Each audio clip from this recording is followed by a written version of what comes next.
बिस्मिल्लाहिर्रहमानिर्रहीम। अस्सलाम वालेकुम। आप देख रहे हैं साहिबान न्यूज़ और मैं हूं आपकी मेज़बान नाइला भट्टी। शामिल करेंगे अहम खबर शामिल करते हैं पेरिस से। हमारे ब्यूरो चीफ चौधरी वसीम अहमद की रिपोर्ट के मुताबिक रॉचडेल 31 अक्टूबर 2024 मुस्लिम लीग नून फ्रांस यूथ विंग के सदर खान असगर खान ने 5 रुकनी वफ्द के हमरा मुस्लिम लीग नून के चीफ कोऑर्डिनेटर इंटरनेशनल अफेयर्स और वजीर आला पंजाब की जानिब से हाल ही में तैनात vice chairman overseas Pakistanis commission Punjab barrister Amjad Malik से मुलाकात की है और सरपरस्त आला तलत चौहान, सदर मुस्लिम लीग नून फ्रांस मियां मोहम्मद हनीफ, जनरल सेक्रेटरी राना महमूद खान और तमाम मुस्लिम लीग नून फ्रांस चैप्टर के मेंबरान की जानिब से इन्हें नई जिम्मेदारियां मिलने पर मुबारकबाद दी है।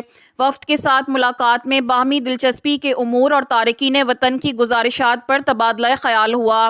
बैरिस्टर अमजद मलिक ने कहा कि लीडरशिप और वजीर आला पंजाब मरियम नवाज शरीफ के विजन के मुताबिक तारकीन वतन की फलाह के लिए तेजी से काम जारी है।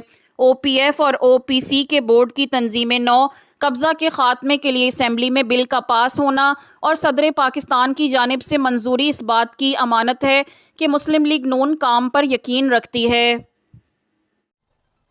अब तक के लिए इतना ही। मजीद खबरों और अपडेट्स के लिए देखते रहें साहिबान न्यूज़। हमारे चैनल को लाइक करें, सब्सक्राइब करें और शेयर करें। जुड़े रहें हमारे साथ और देखते रहें साहिबान न्यूज़।